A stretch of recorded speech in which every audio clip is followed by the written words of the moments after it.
Šesto čulo. Kao što smo rekli u uvodu, na samom kraju prošle godine u Ministarstvu znanosti i obrazovanja potpisani su ugovori sa udrugama vrijedni 753,5 tisuće kuna za prilagodbu udžbenika i literature za učenike i studente u ovoj školskoj i akademskoj godini. Drugi je to put da su tako potpisani ugovori. Do sada su se udruge snalazile putem raznih natječaja, a dobar dio posla potegli su i same obitelji kako bi pomogle svom školarcu i studentu. Ugovori se potpisuju već dakle 2 školske godine, a što sve to znači za školovanje i studiranje djece i mladih kojima treba prilagođena literatura, čućemo u večerašnjoj emisiji. U studiju prvog programa pozdravljam Gordanu Glibo iz udruge Up to Date i Denisa Mariona iz udruge Zamisli. Dobra večer, dobro nam došli. Dobro večer. Dobro večer. To su dakle 2 od 5 udruga koje su potpisali ugovor s Ministarstvom obrazovanja za prilagodbu literature u ovoj školskoj godini. U studiju je s nama i načelnik sektora za potporu sustavu i programe Europske unije Ministarstva obrazovanja, gospodin Darko Tot. Dobra večer, dobro došli. Dobra večer i pozdrav vašim slušateljicama i slušateljima. A uskoro će nam se telefonom priključiti i prodekanica Fakulteta političkih znanosti u Zagrebu, Sveučilišta u Zagrebu, Marta Zorko. Evo, gospodine Marion, počet ćemo s vama. Drugi put su dakle u Ministarstvu obrazovanja potpisani ugovori za prilagodbu literature. Prošle godine se dakle na početku prošle školske akademske godine to se dogodilo prvi puta. Ja osobno mislim da je to veliki korak. Hoćete li vi objasniti zašto? Pa da, i mi osobno mislimo da je jako veliki korak. Od 2005. godine, od kad postoji udruga Zamisli, radi i prilagodbu literature za slijepe studente kontinuirano, znači već 12. godinu, a povremeno u svojim početcima i za učenike. I kroz tih 12 godina radilo se svakako. Prvih par godina pa volonterski, pa nešto onda kroz neke projektiće, ovako, onako, pa onako. Snalazilo se na različite načine i ovo je svakako velika stvar jer se prvi put postoji financijska sigurnost, a osim toga isto tako velika stvar da samim tim što postoji taj natječaj vidi se da vlast, da ministarstvo prepozna tu potrebu i da to postoji i da je to potrebno. Da, jer mi zapravo šaljemo djecu u škole, potičemo integraciju, redovito školovanje ili tako, ali zapravo pitanje udžbenika i knjiga, evo, sad se počinje sustavno tek rješavati. Djeci u međuvremenu je trebalo, pa se znalo dogoditi da čekaju mjesecima ili tako na prilagođenu knjigu. To su djeca sa oštećenjem vida, ali i sa drugim oštećenjima. Da, to je kod učenika bilo tako, makar evo mi možemo uglavnom ili možemo pričati o studentima, ali radimo studentsku literaturu i evo kroz ove zadnje 2 godine sa ministarstvom mi smo isključivo bazirani na studentsku literaturu koja je dosta drugačija, različita po tome što student treba knjigu što brže i puno materijala, tako da je tu jedna onako dosta velika razlika u načinu prilagodbe same. Gospođo Glibo, pretpostavljam da ćete vi isto tako reći da je ovo jedan dobar korak ka rješenju. Naravno, trebala je proći jedna određena količina vremena da se je, dok smo se svi skupa skupili i dok smo došli do toga da postoji natječaj i da se javimo mi koji se bavimo prilagodbom literature, jer važno je da se ne radi dupli posao, jer možda se za jednog učenika treba od jednog nakladnika knjiga, za nekog drugoga od druga, ali postoji isto situacija kad treba za 2 različita učenika koji se ne poznaju ista knjiga i onda da se ne radi taj dupli posao, radije se u tom vremenu napravi nekad opet potrebna knjiga, a ova knjiga zna se da je napravljena već, pa se onda koristi ta napravljena knjiga već i za ovog drugog učenika. Tako da do sad se posao radio uglavnom, tako znam i kad sam ja išla u školu i na studij, sama sebi prilagođavati literaturu, odnosno uz pomoć roditelja, sestara, prijatelja, vamo tamo. Dosta to traje, dosta je tu potrebno i organizacije i zajedničkog vremena, slobodnog vremena, ponekad čak i financijskih sredstava.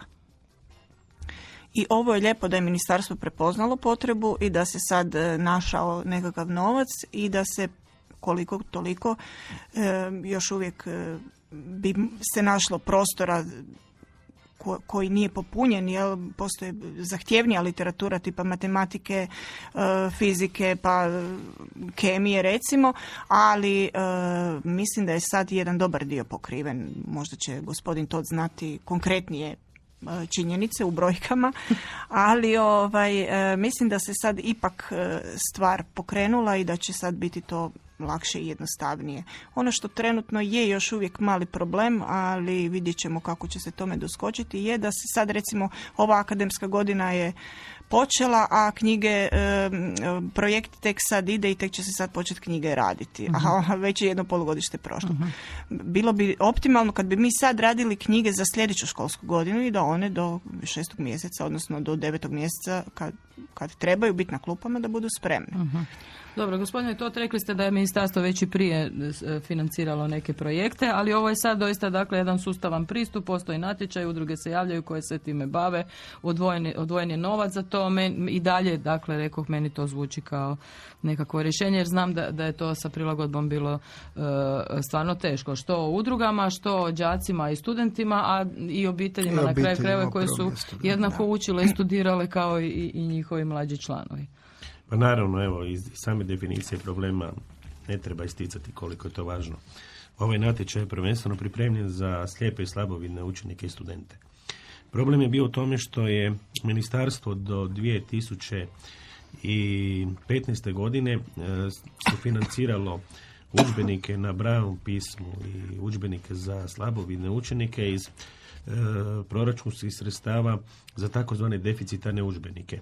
I tu smo imali sredstva u principu na godišnjoj razini do nekih 350 do 400 tisuća kuna. Mi smo vidjeli da ta sredstva nisu dovoljna i da ona ne mogu prvenstveno osigurati udžbenike i prateću literaturu za studente, jer za svakog studenta, ovisno o studijskom programu, morate pripremiti specifičnu literaturu. I onda smo osigurali sredstva iz lutrijskih sredstava, s obzirom da glavni dio poslova ovdje vode civilne udruge i imat ćemo dvije niše financiranja. Jedna je ovog trenutka koja je oko 1.700.000 kuna vezana za civilni sektor, a druga će biti u deficitarnim udžbenicima za Centar za Vinko Bek. Znači ovu nišu ćemo staviti vezano za javni sektor.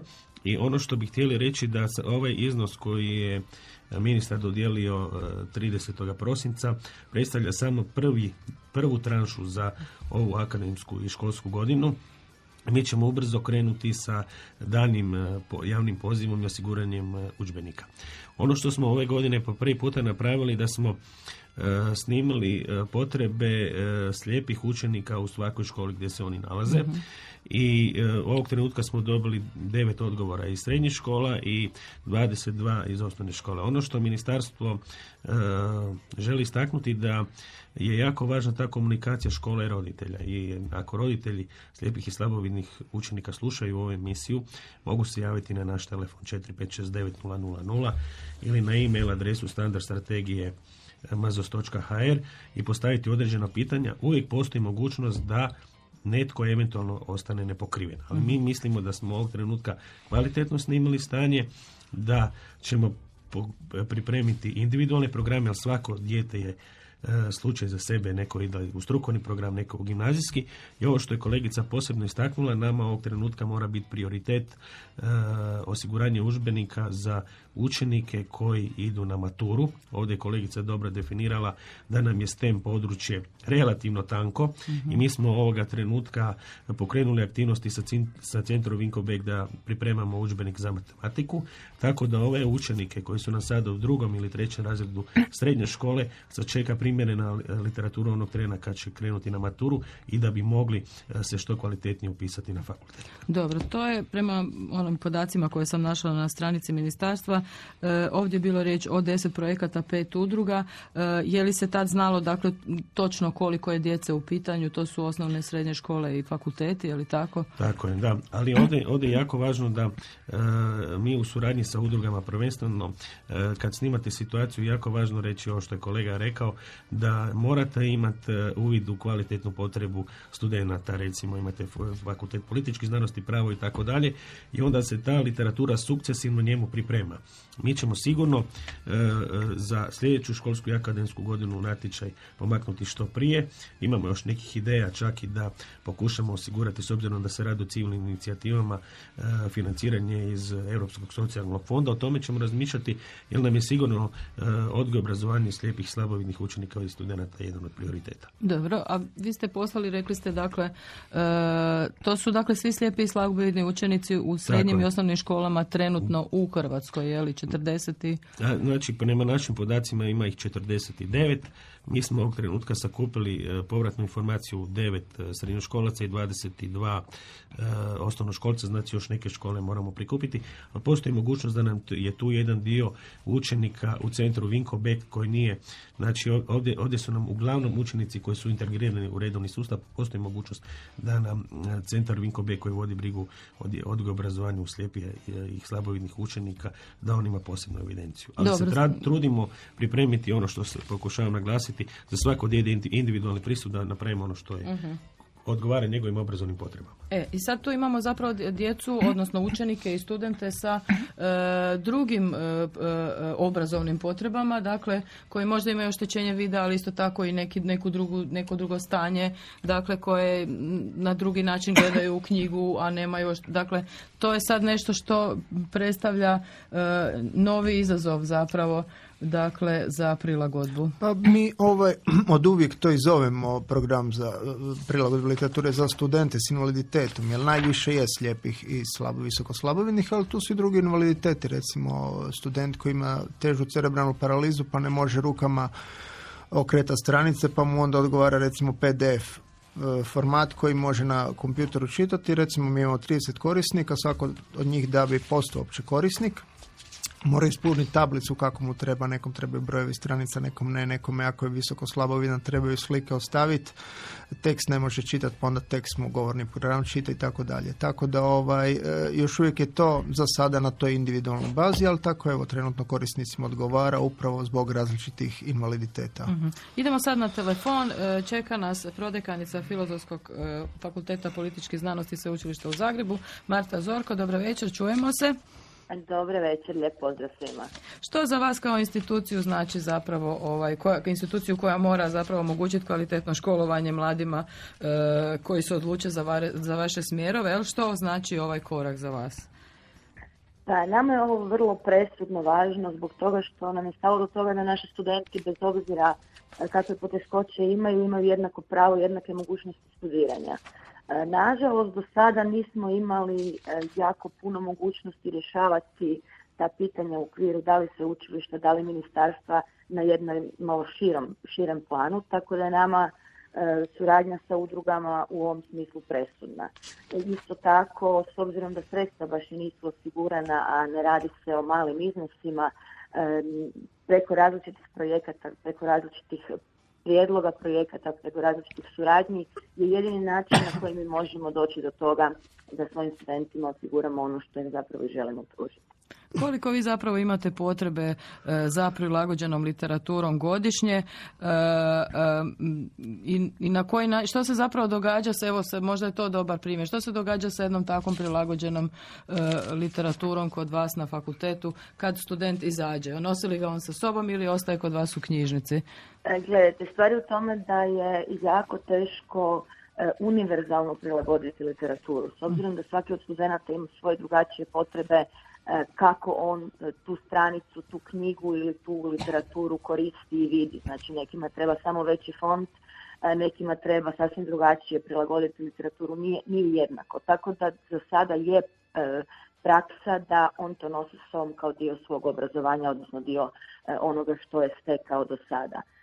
Vrlo teško bi bilo i napraviti jednu univerzalnu bazu takve literature, s obzirom da se i ispitna literatura na različitim predmetima, pogotovo zato što su ovo političke znanosti, odnosno politologija i novinarstvo, dosta dinamično. Znači tu osim osnovnih knjiga koje su uvodi u različita područja i neke udžbenike, dosta je živahna disciplina i dosta se toga mijenja, tako da se na recimo bazi svake 2-3 godine dosta često ispitna literatura mijenja. Tako da je tu bi bilo stvarno jako teško napraviti neku univerzalnu bazu i radi potreba samih studenata koje su različite, a i radi toga što je literatura takva koja se prilagođuje naravno suvremenim zahtjevima disciplina. Ono što se meni čini je da su političke znanosti i novinarstvo dosta privlačni studentima s invaliditetom. Ili krivi dojam?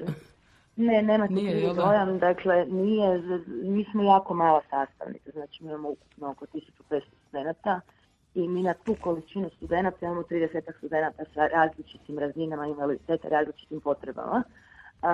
Što je dosta veliki udio ako gledamo prema nekim drugim fakultetima koji su puno veći, pa onda 30 studenata njima ne znači toliko u smislu količine omjera. Nama to, s obzirom na naše, ajmo reći, probleme sa prostorom i zgradom u kojoj se nalazimo, također stvara dosta problema i vezano uz stvaranje rasporeda, promjena dvorana, jer se trudimo da to budu onda dvorane u prizemlju ili u ovom dijelu zgrade koji ima lift i tako dalje. Tako da dosta je to zahtjevno u jednom administrativnom tehničkom smislu sve provesti, ali za sad se nalazimo. Sad, pretpostavljam, slijede kod vas dalje zapravo glavni dio posla, novac je dogovoren, je li tako? Što sad dalje? Kako ćete to sad implementirati ovo što je dogovoreno, odnosno potpisano u ministarstvu? Implementirat ćemo na način da vidimo prvo potrebe, odnosno naše studente koja je literatura njima potrebna za prilagodbu i na koji način. I naravno da je tu najbitnije onda od ovih obaveznih predmeta i osnovnih sadržaja koji su neophodni za studiranje, a onda ćemo vidjeti dalje naravno u dogovoru sa našim partnerima kako ćemo se odnositi na ono što eventualno ostane prostora ili ne ostane. Dobro, hvala vam lijepa. S nama je, poštovani slušatelji, na telefonu bila prodekanica Fakulteta političkih znanosti Sveučilišta u Zagrebu, Marta Zorko. Gospodine Marion, ovo zapravo, ova prilagodba, možda je sad vrijeme da malo tehnički objasnimo što zapravo znači prilagodba literature, to nije tiskanje na brajici. Ne, za studenti ni ne traže tiskanje na brajici nikad, čak i kad bi imali to mogućnost ne bi tražili, to bi bilo praktički nemoguće. Recimo, količina literature koja je potrebna jednom studentu, to bi 5 osoba radile samo to i ne bi bilo dovoljno, to bi 3 prostorije napunilo sa tiskanjem na brajici. Najviše slijepim osobama i osobama s invaliditetom uopće, ja mislim, pomogao razvoj tehnologije. I danas svi naši slijepi korisnici, studenti imaju govorne programe na računalima, evo Goga može naknadno o tome više. Uglavnom, knjiga se odskenira stranicu po stranicu, to je nešto što ja volim zvat predradnja, jer ne volim da se umjesto prilagodbe kaže skeniranje, zato što je glavni dio prilagodbe onda to grafičko uređenje, dakle kako studentu, kako on treba stranicu po stranicu grafički uređivati, označava taj tekst koji mu treba, sliku koju mu treba, da li mu treba tablice i tako dalje.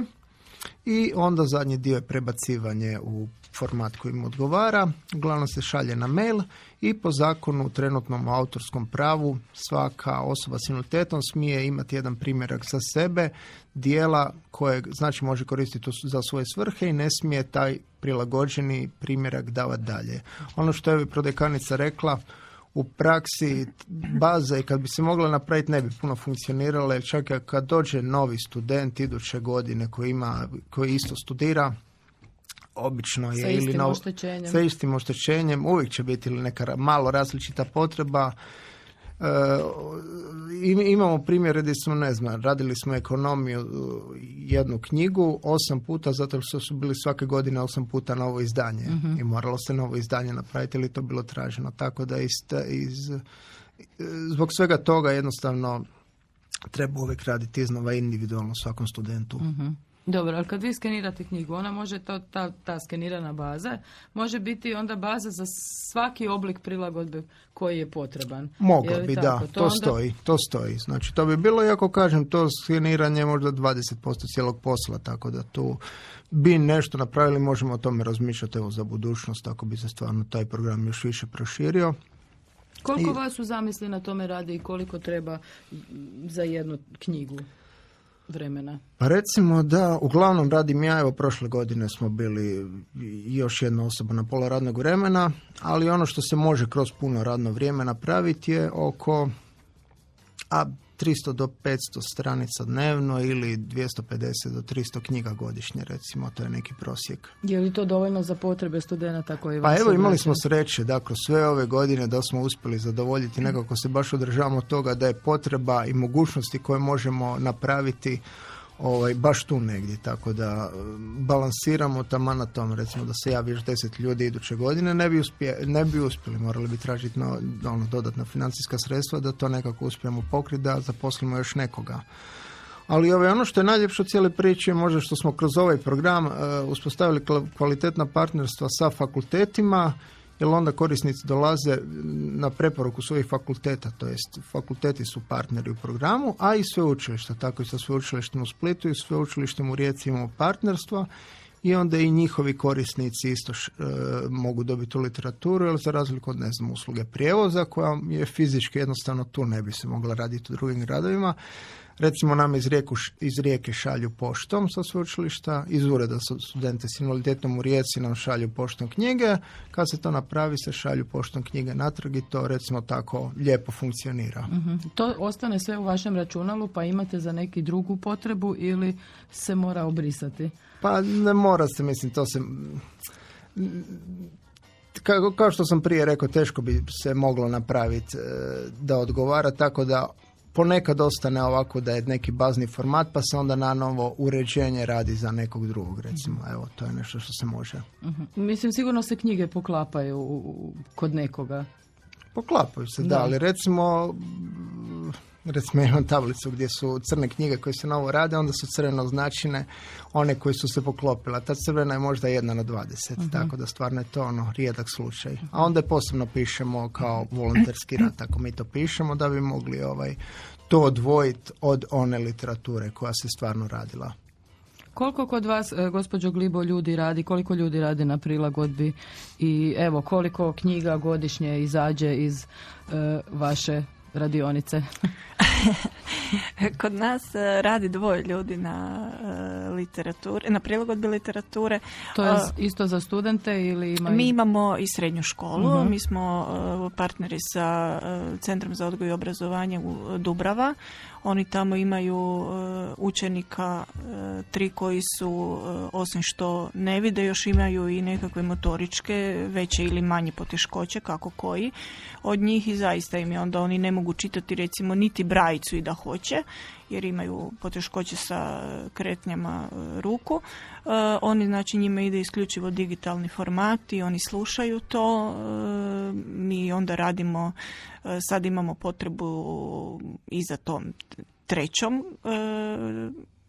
fazom prilagodbe, znači osim što se napravi ova, što je Denis nabrojao, skeniranje i oblikovanje tekstualno, odnosno grafičko teksta, mi radimo i konverziju iz tog digitalnog u govorni program, odnosno u audio zapis, tako da se može slušati. Šta ste me još pitali? Koliko? Mi smo, s obzirom na sredstva koja smo imali na raspolaganju prošle godine, napravili nekakvih 100-tinjak skoro naslova. Ove godine još sad radimo izračun koliko će to biti prema ovim sad sredstvima, ali imali smo nešto to za srednjoškolce, a jedan dio i za studente, tako da nije ista prilagodba. Ovo što je Denis opisao, uglavnom za studente to ide brže i lakše je, a ovo za srednju školu ipak treba sve provjeriti. Knjiga mora biti istovjetna knjizi kao i na crnome tisku i tu ne dozvoljavamo greške, mora biti, a u skeniranju se greške dogode. Skener jednostavno ne prepozna neka slova, nego ih malo preuobliči i to se mora onda proći. Znači, rade u paru osoba koja vidi, prati knjigu na videćem i osoba koja ne vidi, iščitava brajični digitalni zapis preko Brajevog retka i uspoređuju knjigu je li ona identična i ona mora takva ići u školu, u srednju školu. Koliko vremena treba za takvu jednu knjigu? Zavisi kolika je knjiga. Dobro, prosjek. Jako puno u stvari jer ne može koncentracija biti dugo prisutna. Mi onda moramo svako 15-20 minuta malo odmoriti od toga da bi se opet mogli fokusirati jer inače nam jednostavno promakne. I onda kad se stavi pogotovo knjiga u audio zapis, kad se konvertira, onda je recimo tek to primjetljivo i onda idemo ispraviti i tekstualni i audio zapis jer ne možemo takvu knjigu dati učeniku na korištenje. Meni ovo sve, gospodine, to zvuči kao ozbiljan posao. Jesu li druge zemlje, evo možda to i vi znate, to riješile na način da postoje uredi u ministarstvima ili ne znam, nekim oblicima državne uprave negdje gdje rade ljudi i prilagođavaju redovito literaturu s obzirom na potrebe školske i djece i studenata? U principu svi razvijeni obrazovni sustavi kojima Hrvatska pripada i teži da bude sa onim najrazvijenijima, posebnu pažnju posvećuju učenicima s teškoćama u razvoju i studentima. Imate nekoliko pristupa. U svakom ministarstvu postoje ljudi koji, ajmo govoriti o državama Europske unije, postoje ljudi koji vode brigu o napređivanju odgoja i obrazovanja djeci s teškoćama, ali postoje isto tako i agencije. Na primjer, u Irskoj imate situaciju da postoji nezavisna agencija koja se bavi odgojem i obrazovanjem djeci s teškoćama u razvoju. Ali da se vratimo na ovu našu priču. Htio bih reći koliko je ona zahtjevna i koliko ona traži našu intersektorsku suradnju. Ovdje je važno reći da nakladnici udžbenika za osnovnu i srednju školu daju besplatna prava i mi pokušavamo osigurati direktnu komunikaciju sa civilnim sektorom da taj komunikacijski kanal ide i brzo i da njima dostavljaju u Wordu ili PDF-u da kolege mogu što je kvalitetnije to brže adaptirati.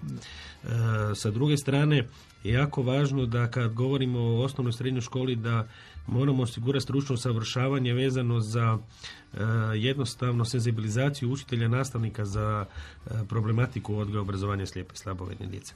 I treća stvar je organiziranje infrastrukture. Hrvatski zavod za javno zdravstvo osigurava elektroničku bilježnicu za slijepe na Brajevom retku. I ovo što su kolege rekle, mlade generacije slijepih i slabovidnih su neke nove generacije. Cijenimo važnost tiska u klasičnom formatu Brajevom, ali sve je više i više potreba da mladi koriste suvremene tehnologije.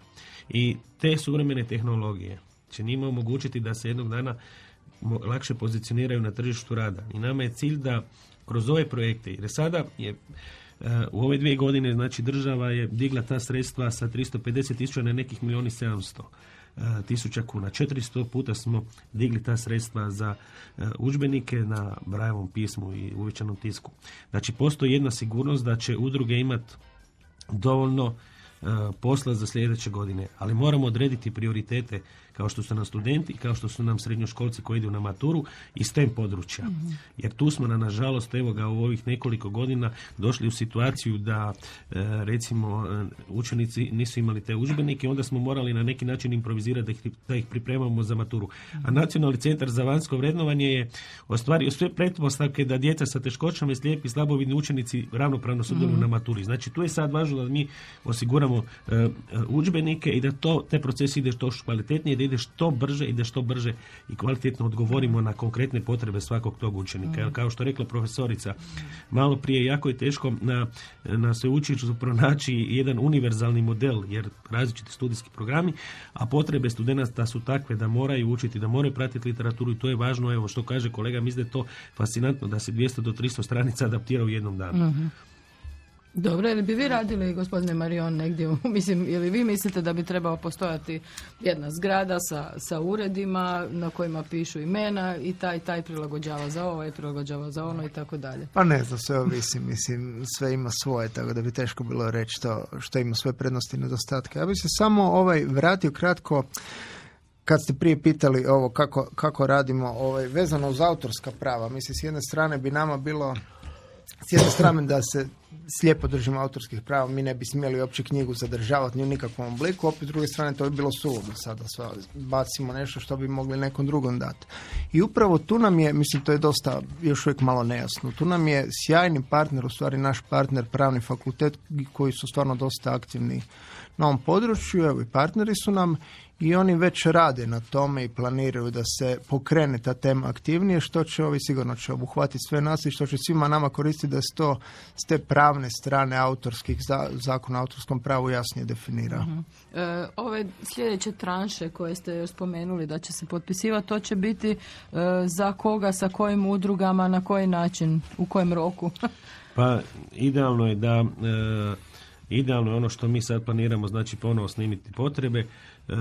Bili bi zadovoljni kad bi uspjeli krajem kolovoza potpisati ugovore najkasnije, ali isto tako s obzirom da kraj nastavne godine završava u lipnju, tu ćemo negdje pokrenuti analizu, a javni poziv se može očekivati negdje ožujak, travanj po našem planu. S time da pokušavamo još osigurati sredstva iz ISF-a i ako bi još to uspjeli, tu bi bila dodatna sredstva. Ono je prednost da ovoga projekta da i slijepi i slabovidni profesionalci sudjeluju u adaptaciji udžbenika i da svojim iskustvom nam pomažu da to naprijedimo. Ono što smo rekli, do jeseni ove godine mislit ćemo pokriti što je više moguće udžbenika. Danas je pokrenuta aktivnost za izradu matematike sa centrom Vinko Bek. Ministar je Vinku Beku uručio donaciju za kupnju modernog fotokopijnog stroja za uvećani tisak i mi ćemo uložiti maksimalni napor jer jednostavno kad govorimo o problematici odgoja i obrazovanja slijepih i slabovidnih učenika, ministarstvo sebi ne smije dozvoliti da tu bude neki problema i zato smo rekli da ako negdje ima neki problem ili neko dijete slučajno nije pokriveno, da smo otvoreni za suradnju, mi ćemo to promptno javiti. Uvijek vam se može desiti da negdje u nekom malom mjestu možda roditelj smatra da bi trebalo nešto unaprijediti. 4569 ili standard strategije manki.hr neka nam pošalju svoja razmišljanja, svoje predloge, mi ćemo to uvažiti brzo odgovoriti. Evo, za kraj ćemo još pitati gospođu Glibo, dakle kada ste vi studirali, odnosno išli u školu i sad s obzirom na ovo što sada radite, kada jednu knjigu pripremate za jednog učenika ili studenta, kako je to prije izgledalo, a kako ipak je sada razlika, je li? Velika razlika, velika. Ja sam isto studirala na političkim znanostima i zaista sam bila nekada i nezadovoljna i nervozna kako u drugi kolege jednostavno dignu knjigu u knjižnici i odmah je mogu na stubištu početi čitati u autobusu, tramvaju, putujući kamo god. A ja moram s tom knjigom prvo doma, pa ju odskenirati, pa ju ili zamoliti nekoga drugoga, ali dosta literature sam morala raditi i sama, tako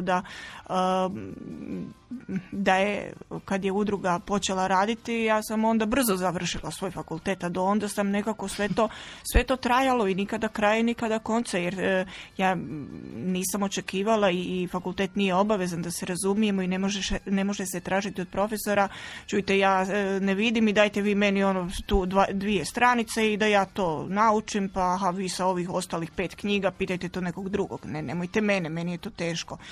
Sva literatura koja je obavezna mora se pripremiti.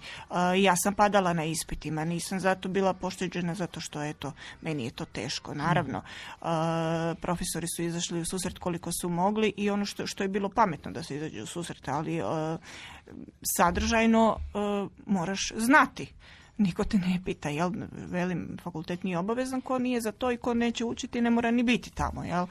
Ali daleko je lakše kad se student javi udruzi, treba mi to, ima vremena i za hobi, i za slobodno vrijeme, i za neke druge obaveze koje mora obaviti.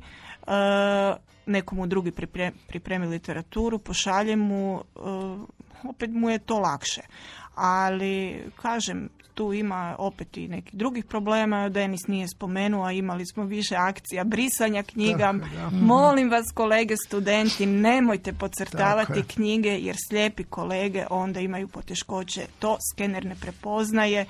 to budu nekakvi hieroglifi onda i ne može se, moramo pretipkavati onda taj tekst na ruke. Da, vi zapravo prvo morate prebrisati Valja. sve to. Obrisati. Uvijek knjigu. iskoristite ovo u medijima kad smo već, znači molim vas ne podcrtavati knjige, to je Ako baš osnova morate da se knjiga, olovkom, ali bolje nikako tako. bolje nikako, ali nemojte ni slučajno. Osnova sa da onim se knjiga povlastima. napravi je da ne bude podcrtana. Dobro, hvala vam lijepa. Hvala vama na pozivu. U 6. čulu, poštovani slušatelji, večera s nama su bili Gordana Glipo iz Up to Date, Denis Marion iz Udruge Zamisli, Darko Tot iz Sektora za potporu sustavu i programa Europske unije Ministarstva obrazovanja, a čuli smo i prodekanicu Fakulteta političke znanosti u Zagrebu, Martu Zorko. Razgovarali smo o tome kako usustaviti prilagodbu literature za učenike i studente kojima je prilagođena literatura potrebna. Slijede vijesti pa isti i različiti.